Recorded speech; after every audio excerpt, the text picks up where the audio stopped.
Welcome back to The Cup Runneth Over. And today we're going to be talking about forgiveness. It's going to be an opportunity for you and me to perform our first miracle together. So let's get into it. We're going to start at Matthew 9, 1 through 8. And we're just going to read a small parable of Christ and see what he did and see what lessons that we can learn from what he did. So let's go.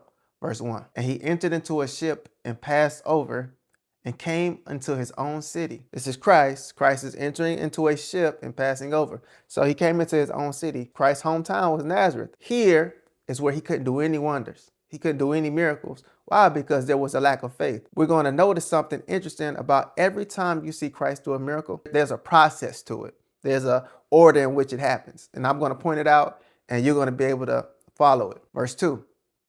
And behold, they brought to him a man sick of the palsy. Palsy is when half your body or portion of your body is paralyzed or limp. It can be healed even today. But let's see. Lying on the bed, and Yeshua, seeing their faith, said unto the sick of the palsy, Son, be of good cheer. Thy sins be forgiven thee. So let's go back. So it says, Yeshua, seeing their faith.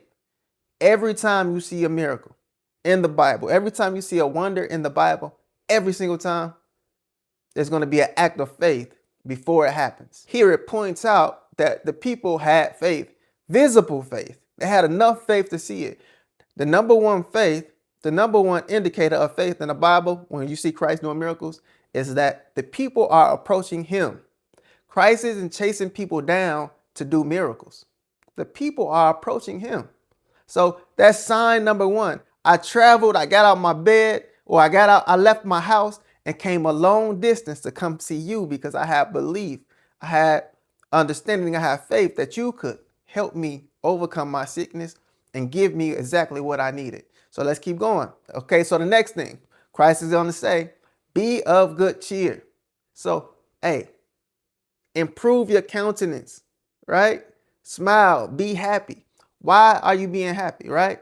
We're going to talk about why the good cheer is important in a second.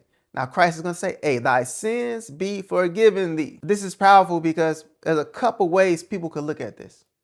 One way is, hey, am I in my situation that I'm in because of my sins that haven't been forgiven? But in order to be of a good cheer, right, you have to actually forgive yourself. In order for you to be happy right now, you have to forgive yourself. The reason you aren't happy is because something happened in your past and you still haven't gotten over it. You keep playing and replaying the things of the past, right? It's something you haven't gotten over. It's something you haven't forgiven yourself for. It's something you haven't forgiven somebody else for. But, hey, once you become of good cheer, that's the indicator. That's a huge part of the process that, hey, you're on the road to forgiveness. Now watch this. He said, thy sins be forgiven thee. Now it says, and behold, certain of the scribes said within themselves, this man blasphemeth. So Christ didn't do nothing but pull up off the ship and say, hey, your sins are forgiven you. And already the scribes have a problem with this. We got to look at this and say, hey, why were the scribes thinking that he's blaspheming? Because back in the day, there was an order to forgiveness. There was an order to forgiveness. And man didn't forgive you. Who forgave you was God, was the Most High. So in order for you to be forgiven, you would have to come with your sacrifices. You would have to come with your atonements. You got to take your lamb down. You got to take your goat down. You got to take your doves down, your turtle doves. You got to take your hens of oil and your first fruits and hey, that's what the forgiveness looked like back in the day. That was the only way to forgive, right? So if that's the only way to forgive and it don't got nothing to do with man's heart, just imagine how the rest of the nation looked. We're going to get into that in a different video, but just imagine how angry this nation is. Where the requirement for me to forgive you is not in my heart, or the requirement for me to get forgiveness is not to be remorseful for something, or it's not in my heart. It's just to go and give things. They said, this man blaspheming, right? He do nothing else except forgive a man of his sins. But this is unique. It says, verse 4, and Yeshua, knowing their thoughts, said, wherefore think ye evil in your hearts? For whether it's easier to say, thy sins be forgiven thee, or to say, arise and walk. So he said, hey, why y'all thinking it's evil for me to forgive this man's sins? Which one is easier? Which one do you have the capability of doing? Do you have the capability of saying, hey, your sins are forgiven, or arise and walk? Is it easier to make a man walk, or easier to forgive a man's sins? You got to think about it. See, but the most important thing is that sins are forgiven. What's the benefit of walking if you're going to hell? Christ don't care nothing about you being able to walk. He don't care nothing about you being able to see. He cares more about your heart. He cares more about you making it into the kingdom. If sins aren't forgiven, then where are you? This is the big thing, right? Verse 6, let's keep going. It says, but that ye may know that the Son of Man hath power on earth to forgive sins. Then saith he to the sick of the palsy, arise, take up thy bed, and go unto thine house. And he arose and departed to his house. But when the multitude saw it, they marveled and glorified the Most High, which had given such power unto men.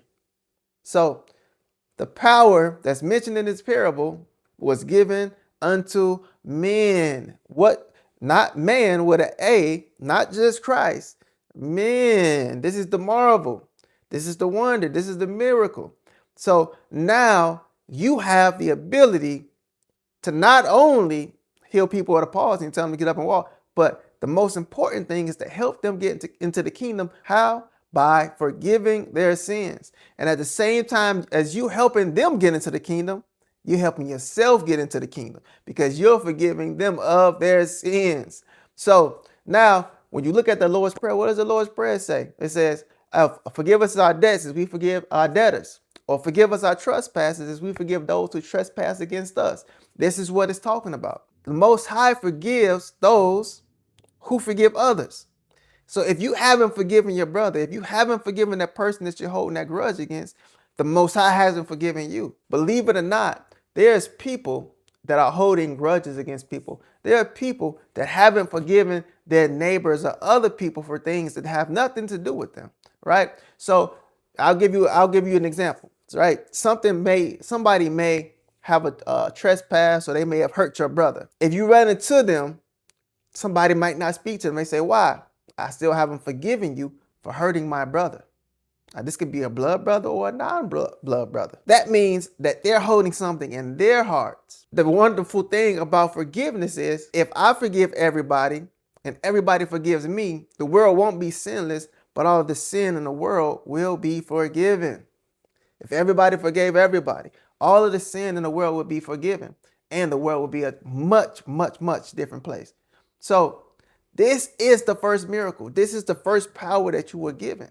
This is what's going to help you get into the kingdom. It says, forgive us our trespasses as we forgive those who trespass against us. Why? Because the Most High forgives those who forgive others. So if you're trying to get to the kingdom, the first step and the first wonder that you need to perform on the earth for yourself and for others is forgiveness.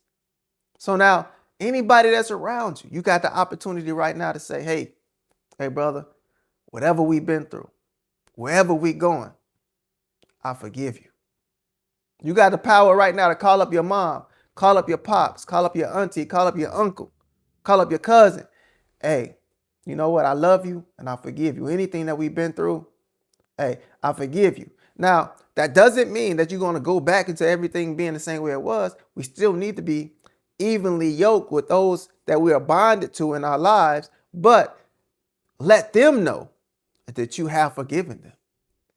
Ease their hearts, raise their countenance, help them to cheer up. Let them know. That doesn't mean that you need to go back and live the same life that you lived when they did that trespass against you. What this means is that you have forgiven them.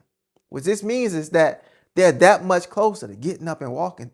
They're that much closer to arising and taking up their bed. So the miracle you have the power to do right this second is to call up your loved one, call up your friend, call up your enemy and say, hey, bro, hey, sis, I forgive you.